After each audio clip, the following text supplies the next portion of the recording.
Welcome to Markets Now. I'm Michelle Rourke with Tomm Pfitzenmaier with Commodity Brokerage, and we're seeing some mixed trade in the grains this morning with soybeans lower, corn and wheat to the plus side, and mostly lower in the livestock, except for a couple of the nearby contracts of the hogs. All right, Tom, I want to start off, first of all, before we get into the grains, talking about the CPI number that was out this morning. Stock market is reacting negatively to it. It came in a little bit above expectations, not a lot, but obviously, is that outside market influence going to have an impact on the commodities sector at all today, I guess is the big question. I don't think so. Yeah, it came in a tenth above. CPI came in a tenth above what the trade expectation was, so it wasn't way far off. The thing everybody's trying to figure out is how this is going to affect Fed policy. The Fed's kind of in a bind here because they're trying to control inflation with higher interest rates. Everybody wants them to lower the interest rate, and yet inflation isn't behaving itself like they hoped it would. A lot of that has to do with the energy market. Crude oil's up on the verge of making new highs again, and the effects of high energy costs sort of pervade everything. So it's going to be a hard thing for them to control. I assume now that a June interest rate cuts off the table, maybe something in July, but and then the other thing they've got coming on them is the November election, and they don't want to look like or give the appearance that they're swaying the election by whatever they do. So it's going to be kind of an interesting problem. Absolutely. It has the dollar up pretty big this morning. And so wheat market, corn market, both higher despite that. Corn getting help from wheat. And is wheat trading some of these Russian export problems that they're having? It looks like quality issues are kind of slowing some of their exports. Yeah, I think that's part of it. Wheat's in kind of an uptrend. It's got fairly good technical support right now. I don't see that going that far. Eventually, it seems like the wheat ends up moving one way or another. So I guess I'm not inclined to buy into that too much. But yeah, it's given it a nice little pop at least.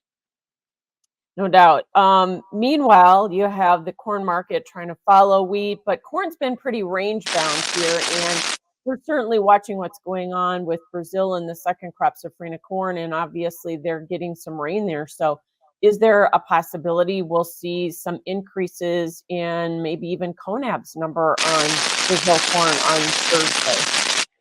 Yeah, that's certainly a possibility. I don't think 2 weeks ago anybody thought that because there's all this concern about dry weather and pollination for them. But that seems to rain's coming through. Temperatures have moderated.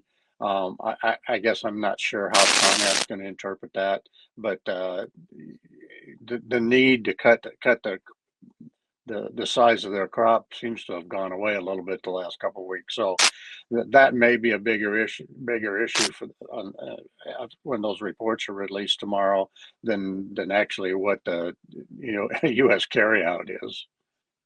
No doubt. And we're going to be watching that on the bean side of things as well, aren't we? Because there have been some private revisions of the soybean crop in Brazil up. Yeah, it's kind of interesting because we saw that last year here. Everybody was wringing their hands about how off the crop was, and all of a sudden it comes in better. And that could certainly happen down there again.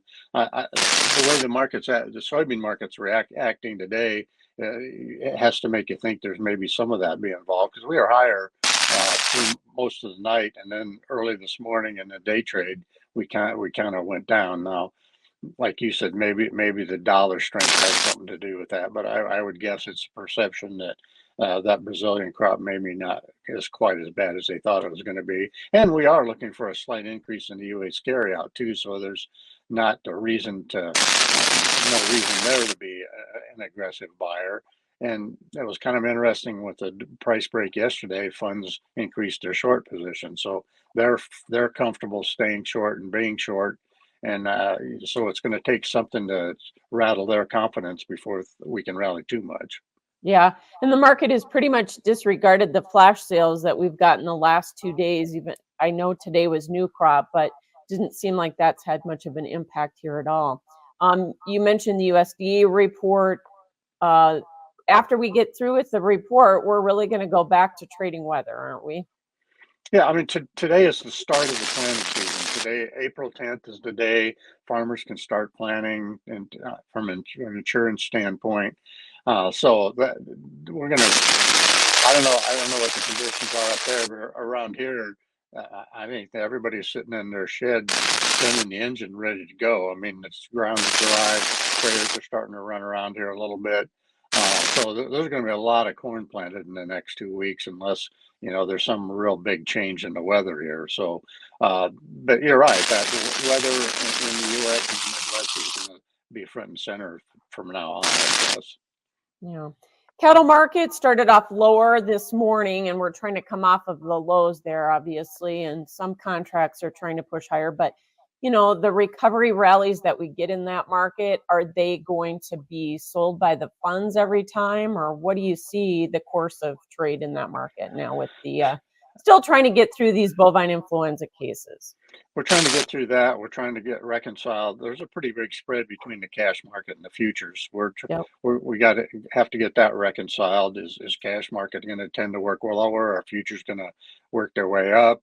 One of the things that's I think this influenza thing would work its way through fairly quickly.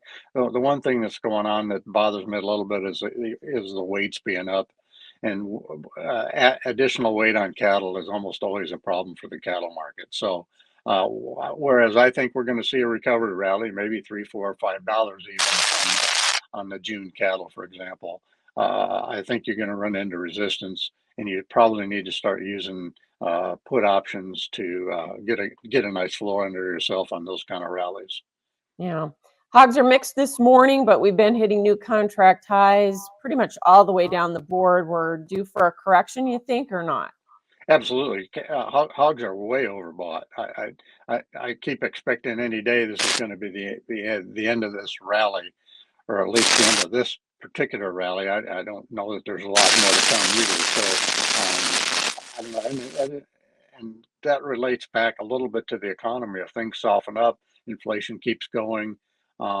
Is that the consumer's pocketbook is going to get tightened up, and that could be a problem for beef and pork. But with the hogs as overbought as they are, I'd really be cautious up here. Okay. Thanks for joining us, Tomm Pfitzenmaier with Summit Commodity Brokerage. That is Markets Now.